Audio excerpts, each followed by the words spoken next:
The red dust of Mars swirled outside the reinforced windows of Outpost Delta. Inside, Tom Parker sat at his monitoring station, sipping his third cup of coffee. The deep space monitoring equipment hummed steadily around him, its screen showing the usual pattern of stars, satellites, and space debris. It was just another boring night shift until one of the screens started blinking red. Tom leaned forward, his coffee forgotten. The signal was unlike anything he'd seen before. A massive cluster of objects moving in perfect formation, heading straight for the solar system. His hands flew across the control panel, running every verification protocol he knew. "Control, this is Outpost Delta. We have an anomaly," he reported, his voice steady despite his racing heart. "Multiple objects detected beyond Neptune's orbit. Formation suggests artificial origin." Within minutes, the outpost came alive. Robert Gray, the station commander, rushed in, still pulling on his uniform jacket. His weathered face grew serious as he studied the readings. "How many objects are we looking at?" Robert asked, his fingers dancing across the touchscreen to enhance the image. "Initial count suggests over 3,000 objects, sir, all larger than our biggest battleships," Tom replied, sending more data to the main screen. "They're moving at speeds we've only theorized about." The commander nodded grimly. "Send everything to Earth Defense Command. Priority Alpha." Back on Earth, the Unified Defense Council gathered in their underground chamber beneath the Rocky Mountains. Military leaders from every nation sat around a massive circular table, their faces illuminated by holographic displays showing the approaching fleet. General Emma Thompson, head of Earth's Space Force, stood at the center of the room. "Ladies and gentlemen, what we're seeing is confirmed to be the largest alien fleet ever detected approaching Earth." The room erupted in controlled chaos as military leaders accessed their tactical displays. The Chinese general spoke first, his voice calm but concerned. "How long until they reach Earth?" "At their current speed, 4 days," Emma replied, bringing up a trajectory map. "But that's not what concerns me most." She paused, pulling up another screen. "What concerns me is this." The display showed historical records, ancient cave paintings, medieval manuscripts, and modern military reports. All documented previous alien encounters and invasion attempts. None of the invaders had ever been seen again. "In the last 300 years alone, we've recorded 7 different alien species attempting to invade Earth. None survived to tell about it," Emma continued. "Our ancestors left detailed records of how each species underestimated humanity's capability for warfare." The room grew quiet as pictures of previous alien wrecks appeared on screen. Massive ships found in the Arctic ice, underwater ruins of alien bases, and scattered debris in Earth's orbit. "We've reverse-engineered what we could," Emma explained, "but most of their technology was too damaged to salvage. What we did learn was that each species was far more advanced than us in space travel, but none were prepared for humanity's tenacity in combat." A young analyst rushed into the room, holding a datapad. "General, we've decoded part of their communication. They're calling themselves the Dominion. They've conquered 47 other worlds." Emma's face hardened. "Well, they're about to learn why Earth has never been one of them." She turned to the council. "I recommend we activate the Prometheus Protocol." The council members exchanged knowing looks. The Prometheus Protocol was their most advanced defensive strategy, combining all of humanity's military might with the salvaged alien technology they'd collected over centuries. "All in favor?" the council president asked. Every hand in the room rose without hesitation. As the council began their preparations, up on Mars, Tom Parker watched the alien fleet's approach on his monitors. He thought about all the stories his grandfather had told him about previous invasion attempts, about how humanity had always prevailed. "They never learn, do they?" he muttered to himself, initiating the station's defense protocols. "Earth isn't just our home, it's our fortress." The red warning lights continued to flash, and somewhere in the vast darkness of space, an alien armada approached, unaware they were heading straight into humanity's carefully prepared trap. The Dominion fleet emerged from deep space in a display of power that lit up every sensor in the solar system. Their ships, sleek and deadly, stretched across space like a metal cloud. At the helm of the command vessel, Admiral Keck stood tall, his 4 eyes fixed on the blue planet ahead. Primitive defenses detected. His sensor officer reported, "Nothing our ships can't handle. They're still using basic fusion weapons." Admiral Keck nodded, his scaled skin reflecting the soft light of the bridge. "Begin the standard intimidation broadcast. Let's see how quickly they surrender." The message boomed across all frequencies, translated into every human language. "People of Earth, you face the mighty Dominion. We have conquered 47 worlds. Surrender now and become part of our empire, or face extinction. You have 1 Earth hour to comply." In the underground command center, General Emma Thompson listened to the message with an almost amused expression. Around her, military leaders from around the world remained calm, some even smiling. "Should we show them our response?" Emma asked the council. The council president nodded. "Let's give them the standard warning. It's only fair." Earth's response was brief and transmitted in the Dominion's own language. "You were warned. Check your long-range scanners. The beacons are there for a reason." Aboard the Dominion flagship, Admiral Keck frowned at the message. "What beacons?" His science officer quickly brought up the scan results. Around Earth's orbit, ancient warning markers floated in space, their surfaces covered in the writings of countless alien species. Each message said the same thing: "Danger. Leave them alone. They are not worth the cost." "Sir," the science officer's voice trembled slightly. "These warnings, some are from species that vanished centuries ago, species that were more advanced than us." Admiral Keck dismissed the concern with a wave of his hand. "Superstitious nonsense. Begin the first wave of attack. Target their orbital defenses." 1,000 Dominion fighters launched from their carrier ships, streaming toward Earth like a swarm of metal insects. They expected minimal resistance. They were wrong. Earth's orbital defense grid activated. Hidden platforms emerged from what appeared to be ordinary satellites. The humans had disguised their true military capabilities, making their defense systems look primitive until the moment they were needed. "Sir," the tactical officer shouted, "the humans, their weapons, they're using technology from multiple alien species, but modified, enhanced." Admiral Keck watched in shock as the first wave of his fighters encountered Earth's defenses. Beams of energy unlike anything he'd seen before cut through his ship shields like they weren't there. Human vessels emerged from hidden bases on their moon, using drive systems that seemed cobbled together from a dozen different alien technologies. "Impossible," he muttered. "They're supposed to be primitive." The humans' response came again, this time from General Emma herself. "Admiral, we've been preparing for this moment for centuries. Every species that tried to invade Earth left behind their technology. We learned from each attempt. We adapted. We improved. Your ships join a long list of those who didn't heed the warnings." In the chaos of battle, Admiral Keck realized a chilling truth.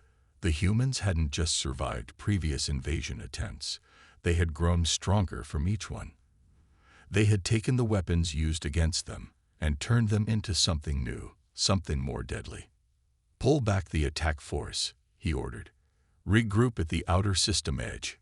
As his surviving fighters retreated, Admiral Keck studied the battle data. The humans had revealed only a fraction of their defenses, he was sure of it. They were playing with the Dominion, showing just enough of their capabilities to make a point. In the Earth Command Center, General Emma watched the Dominion forces retreat. "They're starting to understand," she said to her staff. "But they haven't seen anything yet. The real battle was just beginning, and humanity was more than ready." In the depths of his flagship, Admiral Keck paced before a wall of holographic displays. Each screen showed different warning beacons orbiting Earth, their ancient messages now being translated by his best linguists. "Play the latest translations," he ordered. The ship's AI began reciting. From the Helios Collective. We lost 3 fleets to the humans. Their planet is a death trap. From the Crystal Empire. The humans turned our own bioweapons against us. Avoid at all costs. From the Star Mines. They adapt too quickly. What works once will never work again. The science officer, Blake, approached with a data tablet. Sir, we've completed our analysis of the 15 species that vanished after attempting Earth invasion. Each was more advanced than us in some way. Yet none exist anymore. Admiral Kex grabbed the tablet, his 4 eyes scanning rapidly. How? How do they do it? Sir, we've detected something unusual about human biology. Blake continued, bringing up new readings. Their planet, they call it Earth. It's not like any world we've encountered. The displays shifted to show Earth's environmental data. Extreme temperature variations, powerful storms, devastating natural disasters, and an atmosphere thick with oxygen that would be toxic to most spacefaring races. Look at their gravity, Blake pointed out. It's significantly higher than standard habitable worlds. The humans have evolved in conditions that would crush most species. Their bones are incredibly dense, their muscles far more powerful than they appear. Another scientist, Reed, joined them, carrying more disturbing findings. Admiral, we've been studying their historical records. These humans, they actively seek out danger. They climb frozen mountains for entertainment. They jump from high places with primitive cloth devices. They'd willingly enter burning buildings to save others. Admiral Kex's scales paled slightly. You're saying they're naturally suicidal? No, sir, Reed corrected. They're naturally adventurous. They thrive on challenge and conflict. Where our species evolved to avoid danger, they evolved to overcome it. The ship's combat analyst, Marcus, spoke up from his station. That explains their fighting style. In the first engagement, they didn't just defend. They adapted their tactics mid-battle. They showed signs of enjoying the combat. New data streamed across the screens. Footage from the recent skirmish. Human pilots pulled maneuvers that should have torn their ships apart, their bodies somehow withstanding forces that would kill most species. Sir, Blake said quietly, we found records of their early space program. They reached their moon using primitive chemical rockets and computers less powerful than our food processors. They knew it might kill them. They went anyway. Admiral Kex stared at an image of Earth, its surface scarred by natural disasters and human development. A death world, he muttered. We're not dealing with a primitive species. We're dealing with survivors of a death world who've had access to advanced alien technology for centuries. The ship's AI interrupted with a priority alert. Warning: detecting unusual activity in Earth's asteroid belt. Human mining operations are moving at accelerated speeds. The tactical display showed hundreds of asteroids being hollowed out and fitted with engines. The humans were turning them into weapons. They're not just adapting our technology, Marcus realized. They're weaponizing their entire solar system. Admiral Kex watched as more warning beacon translations appeared. One from a species known as the Star Walkers caught his attention. Do not underestimate them. What other species consider impossible, humans consider a challenge. What we see as certain death, they see as an acceptable risk. Sir, Blake said, his voice shaking slightly. I believe I understand now why the warnings were placed. They're not just to protect us from the humans. They're to protect us from ourselves. From the mistake of thinking we can defeat a species that evolved on a world that tries to kill them every day.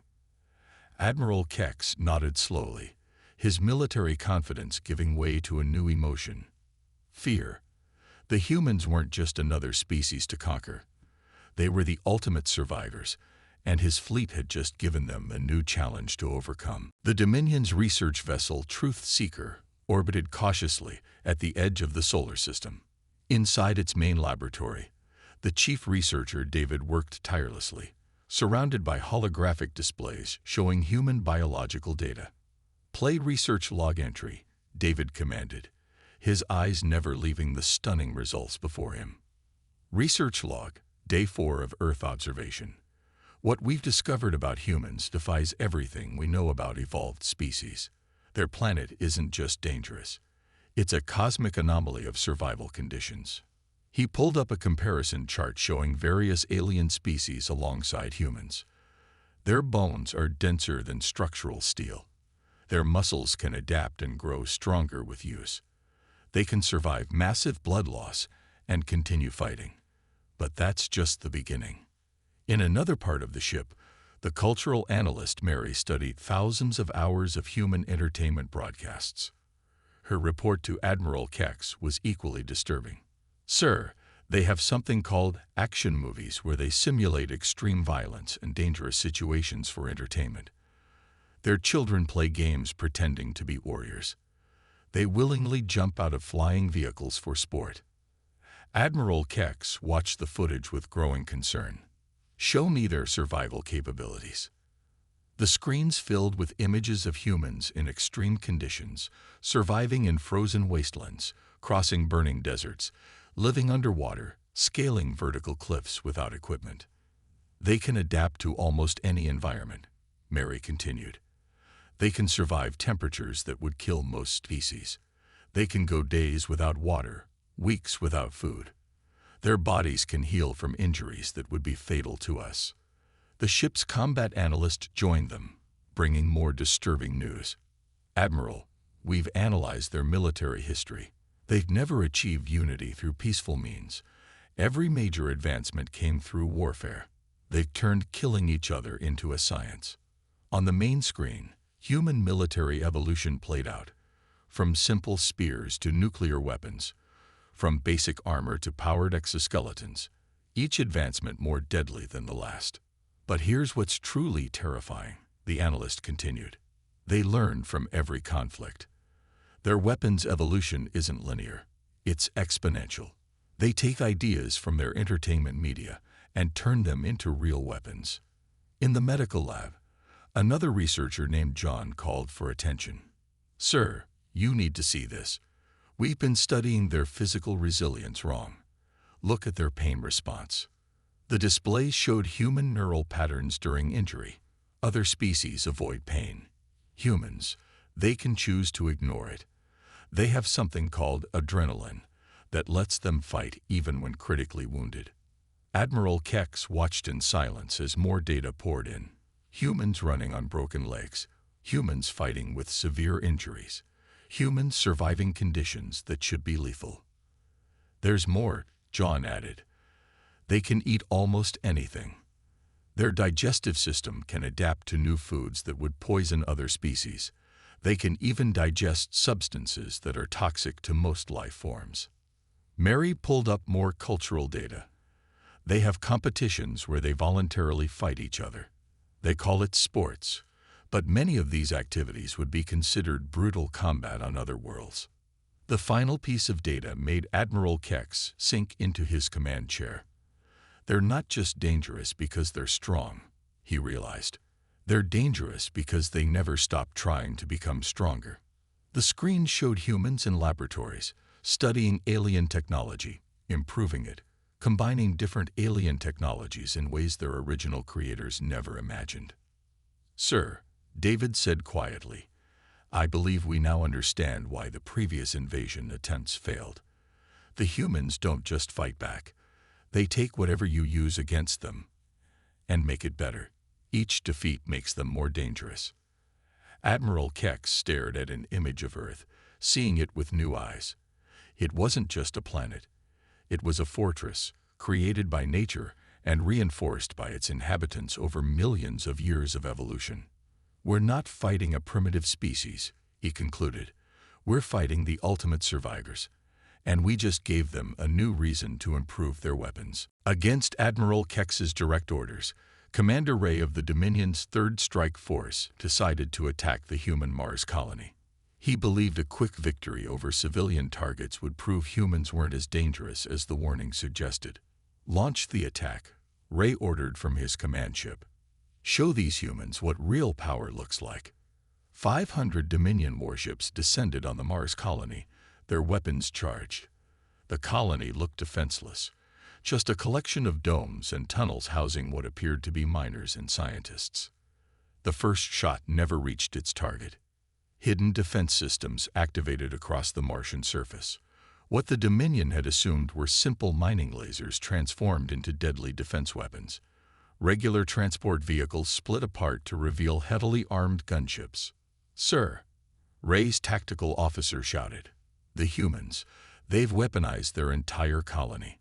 Those aren't civilians."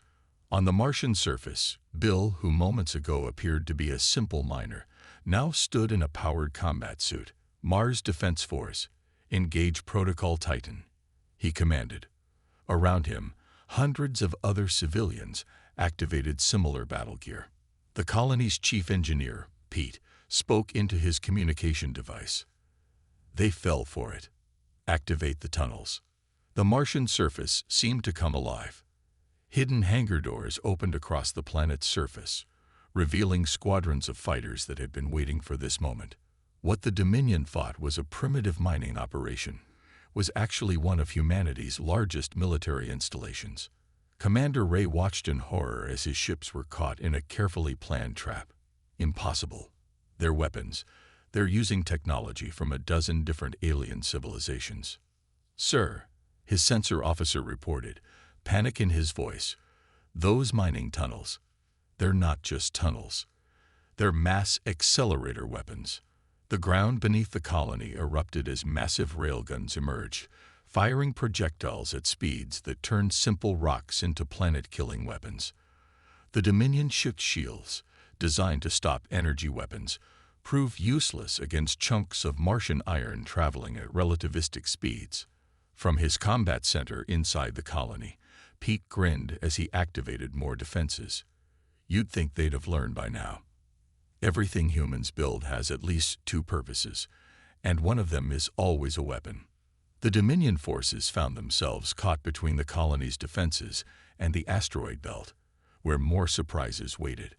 What looked like simple mining operations turned out to be weapon platforms, each asteroid hiding enough firepower to destroy a small fleet. "Retreat," Commander Ray ordered, but it was too late. His ships were being picked apart by weapons that shouldn't exist, used in ways their creators never intended. In Earth's Defense Command, General Emma watched the battle with satisfaction. "Send word to Admiral Kex," she ordered. "Tell him that was just our mining colony, a civilian installation. Ask him if he'd like to see what our actual military bases can do." Back on his flagship, Admiral Kex received the message along with the battle footage. He watched as Commander Ray's fleet was systematically destroyed by what the humans classified as a civilian defense force. "Sir," his tactical officer reported, "we're detecting similar weapon signatures from every human installation in the solar system. Everything they build to fight." Admiral Kex nodded grimly. "Now we know why the warnings were so specific. These humans, they don't just prepare for war. They live in a constant state of readiness. Even their civilians are warriors." The final casualty report from Mars arrived. Commander Ray's entire battle group, 500 ships, destroyed by a single colony of miners. Not one Dominion ship had escaped. And in the debris field that was once a proud Dominion fleet, the humans were already at work, salvaging technology and adapting it for their own use. They would be even stronger when the next attack came. Deep in the Dominion flagship's communication center, the cultural analysis team worked to understand their enemy through intercepted broadcasts. What they found left them in stunned silence. "Admiral Kex, you need to see this," said Jack, the lead analyst, his hands trembling as he pulled up the data. "We've been monitoring their entertainment networks. These humans, they've been imagining wars with aliens for centuries." The main screen lit up with scenes from human movies, shows, and games. Countless scenarios of alien invasions, each one showing humanity fighting back and winning against impossible odds. "They don't just prepare for war," Jack explained. "They rehearse it in their minds. They create thousands of possible scenarios. Look at this."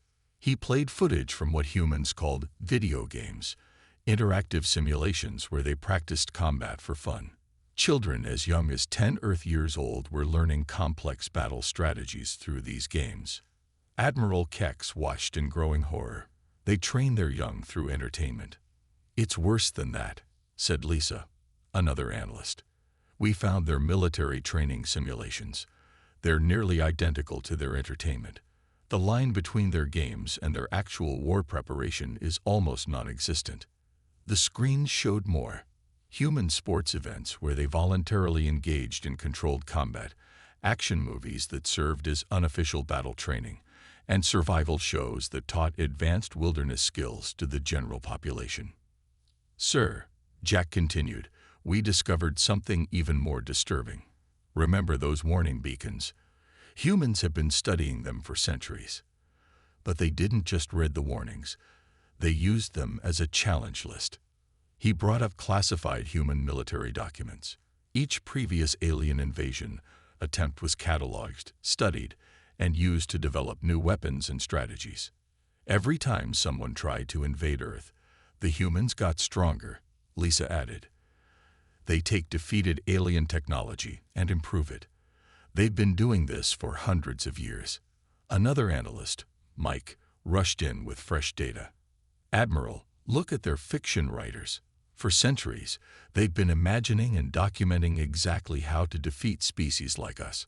Some of their most popular entertainment involves defeating alien invaders." The screens filled with scenes from human science fiction, stories of humanity triumphing over alien invaders, tales of human ingenuity overcoming superior technology, and detailed descriptions of tactics that matched exactly what they had used against Commander Ray's fleet. They've been planning this their entire history, Admiral Kex realized. Every story, every game, every piece of entertainment. It's all preparation. Mike nodded grimly. And that's not all. They're children. They play with toy weapons, model spaceships, and action figures of warriors. Their entire culture is built around the idea of conflict and victory. The analysis team played more intercepted broadcasts, news shows discussing defense strategies openly, weather reports that included military preparedness warnings, and public service announcements about what to do in case of alien invasion. Their entire society is a war machine, Lisa concluded, but they're not aggressive conquerors, they're permanent defenders. They assume everyone will eventually try to invade them, so they stay ready. Always. Admiral Kex watched a human child's cartoon show where the characters fought off alien invaders using clever tactics and improvised weapons. "They made defeating us into entertainment before we even arrived," he said quietly. "Sir," Jack added, "we found their historical records. They've been invaded by their own species so many times that preparing for invasion is literally in their DNA. They don't just expect attacks, they live for them." The final piece of evidence was a human military training document that read, "In case of alien invasion, refer to contingency plans Alpha through Zeta. If none apply, improvise. Humans are good at that." Admiral Kex stared at the screens, finally understanding the true nature of their opponent. The humans hadn't just prepared for war. They had turned preparation itself into an art form, a source of entertainment, and a cornerstone of their civilization. And his fleet had just given them exactly what they had been waiting for. Admiral Kex stood on the bridge of his flagship, watching the tactical display as Earth launched its counterattack. The humans had finally stopped playing defense, and what emerged from their planet made his blood run cold. "Sir," detecting multiple launches from Earth and all their colonies, his sensor officer reported, "They're deploying everything." The space between Earth and the Dominion fleet filled with human warships. But these weren't ordinary vessels. Each one was a testament to humanity's talent for turning other species' failures into their own strengths. "Analysis of human ships," the tactical officer called out. "They're using Helios collective drive systems, but modified to be 300% more efficient.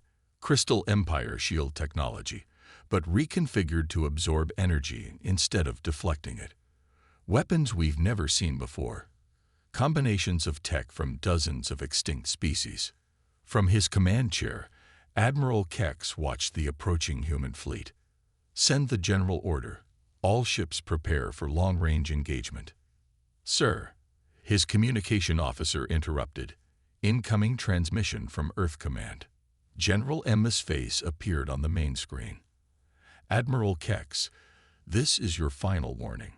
You've seen what our civilian defense forces can do. What's approaching you now is our actual military.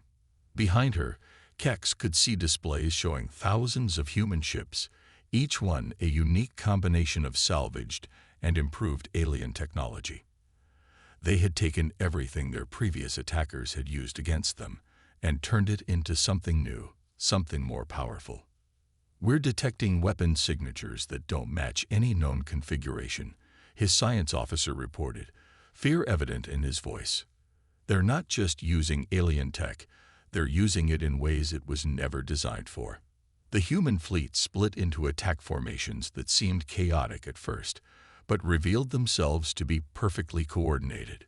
Each group was ready to support the others, leaving no weaknesses to exploit.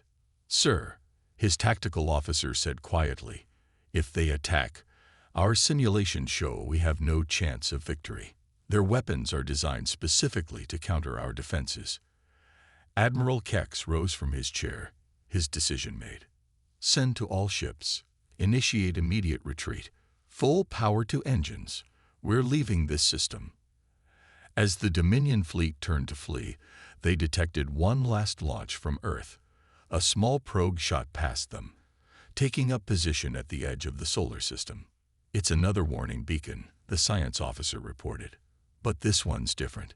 It's powered by technology from our own ships, technology they've already adapted and improved. The beacon activated, broadcasting its message in all known languages. This is Sol System, home of humanity. We have defeated every invasion attempt. Each failure made us stronger. If you come here with weapons, you will not return. This is not a threat. This is a mercy. From Earth Command, General Emma watched the Dominion fleet retreat. They finally understood, she said to her staff. They realized why the warnings were placed. And now they'll place their own, her advisor added. Another layer of protection. Another species warning others to stay away. In his flagship, as they fled at maximum speed, Admiral Kex recorded his own warning. The humans are not merely dangerous because they fight well. They are dangerous because they learn from every fight. They take your weapons, your technology, your tactics, and they make them better. They don't just defeat you. They evolve from fighting you. As the last Dominion ship disappeared into deep space, humanity began collecting the debris from their latest victory. Engineers and scientists were already studying the new technology, finding ways to improve it, adapt it, make it their own. And in orbit around Earth, the warning beacons continued their endless broadcast, now joined by the Dominion's own warning, all saying the same thing. Leave humanity alone. Not for their protection, but for yours. Earth rotated peacefully below, its people already preparing for the next invasion, turning today's victory into tomorrow's advantage, ready as always to show the galaxy why their planet had earned its reputation as a death sentence for invaders. The end.